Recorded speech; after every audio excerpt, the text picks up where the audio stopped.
jungle.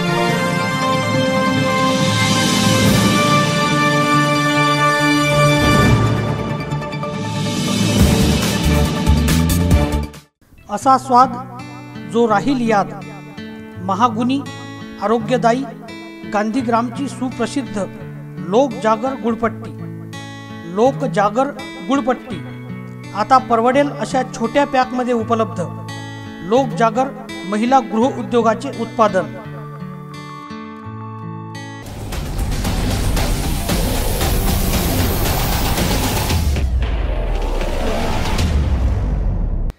नमस्कार, मी सुधाकर खुमकर.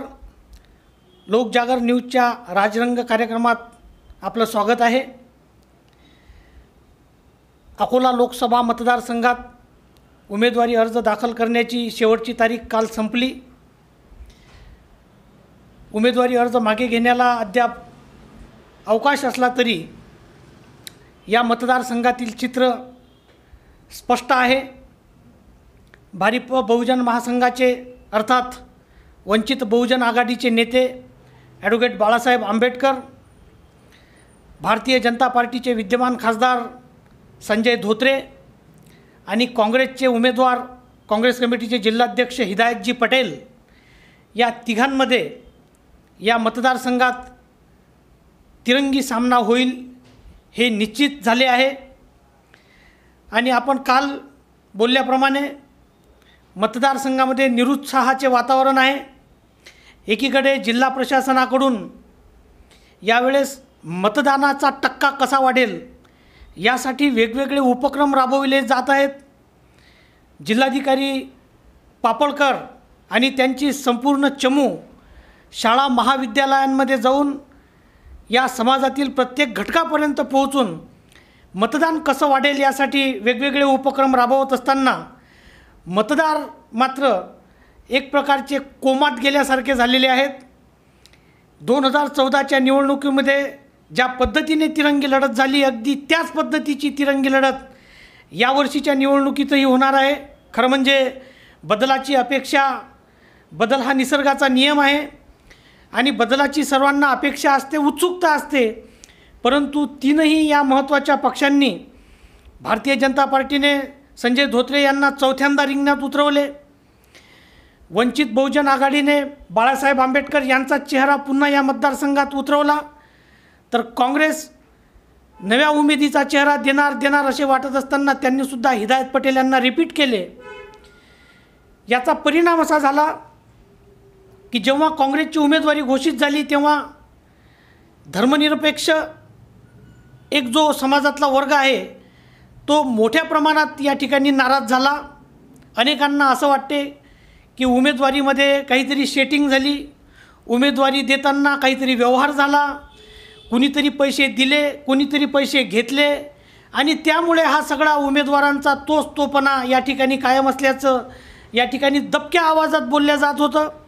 कालपासून ह्या चर्चा आता उघड व्हायला लागलेल्या आहेत. काँग्रेसने ज्या हिदायत पटेलांना उमेदवारी दिली त्यांच्याविरुद्ध काल त्यांनी जेव्हा उमेदवारी अर्ज दाखल केला, जिल्हाधिकारी कार्यालयासमोर मुस्लिम समाजातील काही तरुण निषेधाचे फलक हातात घेऊन त्या ठिकाणी उभे राहिले आणि त्यांनी हिदायत पटेल यांचा निषेध केला. आणि आज एक ऑडिओ क्लिप या ठिकाणी व्हायरल झालेली आहे. त्या ऑडिओ क्लिपमध्ये एक तरुण हिदायत पटेल यांना विचारतो आहे की ही उमेदवारी घेताना नेमका काय व्यवहार झाला. अर्थात हिदायत पटेलांनी या सगळ्या व्यवहाराचा त्या क्लिपमध्ये इन्कार केलेला आहे, असे काही झालेले नाही. तेव्हा तो युवक म्हणतो की मी कितीही रुपयाची शर्यत, 10 कोटी रुपयांची शर्यत लावायला तयार आहो. अस्सलाम वालेकुम. कौन बोल रहे आप? हिदायत पटेल. हाँ सर, अपने कौम को कितने में बेचा ले आपने? हम जो भी बोल रहे हैं, आप कितने बेचा ले? नहीं बेचने का क्या सवाल आ रहा है बाबा? हम मुसलमानी बोल रहे हैं. हम राष्ट्रीय कांग्रेस का उम्मीदवार हूँ पूरे भारत में जो पार्टी है. चल तो आप चुन के आ जाते क्या ऐसे? 100% चुन के आ रहा हूँ. कितने की शर्त लगाते तुम मेरे साथ में? कितने की बोलना, तुम जितने की बोलेगा उतने की. कितने की? 10-10 करोड़ लगाता मैं हमारे साथ में शर्त. हाँ तो आना तेरे 10 करोड़ तो बता पहले. कौन? हाँ आना। आपने तुमने कितने पैसे लिए थे वहाँ से? किससे किससे भी लिए हुए जो आपसे पार्टी से? तो किससे लिया करते पैसे? संजय धोत्रे ने तुम्हारे को पैसे खड़े के टिकट लेने का? क्या संजय धोत्रे से पैसे कितने खाए तुमने? संजय धोत्रे से काय गुन्हा मसाले उसको मोल लेते हो मैं। हैं? 3 करोड़ तर सांगू राहिले ना ते.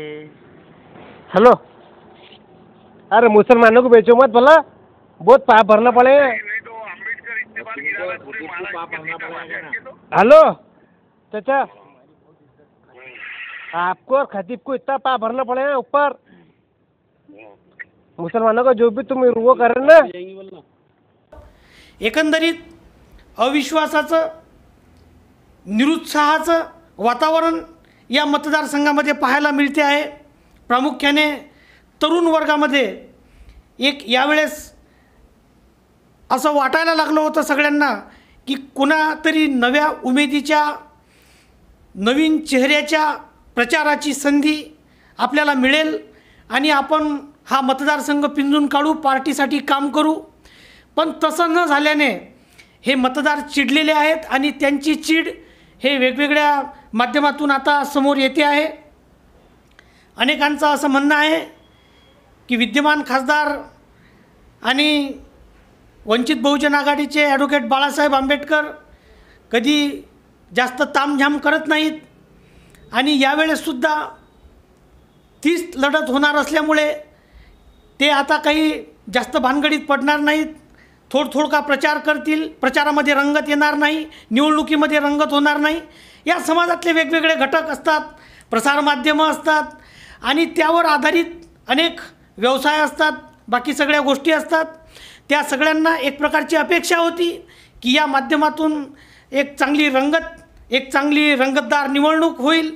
पण त्या सगळ्यांचा भ्रमनिरास झाल्याने हे सगळेजण आता आपापल्या पद्धतीने ते व्यक्त करीत आहेत. असे असले तरी प्रशासन जोरकसपणे निवडणुकीच्या तयारीला लागलेलं आहे. आज उमेदवारी अर्जांची छाननी झाली. उमेदवार जे महत्त्वाचे उमेदवार रिंगणामध्ये आहेत त्यापैकी कुणाचाही अर्ज बाद झालेला नाही आणि ही तिरंगी लढत या मतदारसंघामध्ये पाहायला मिळेल. जिल्हा प्रशासनाकडून मतदानाची टक्केवारी वाढवण्यासाठी एकीकडे प्रयत्न होत असताना ही मतदारांमधील निरुत्साहाचं वातावरण आणि मरगळ झटकण्यासाठी नव्या दमानं आता जिल्हा प्रशासनाला या ठिकाणी आवाहन करावं लागेल की उमेदवार कोणीही असू द्या, तुमचं मत या मतदान यंत्राच्या माध्यमातून तुम्ही या ठिकाणी लोकशाही सुदृढ करण्यासाठी दिलं पाहिजे. आणि अशाच प्रकारचं आवाहन आम्ही लोकजागरच्या माध्यमातून, लोकजागर न्यूजच्या माध्यमातून या ठिकाणी करत आहोत. नमस्कार.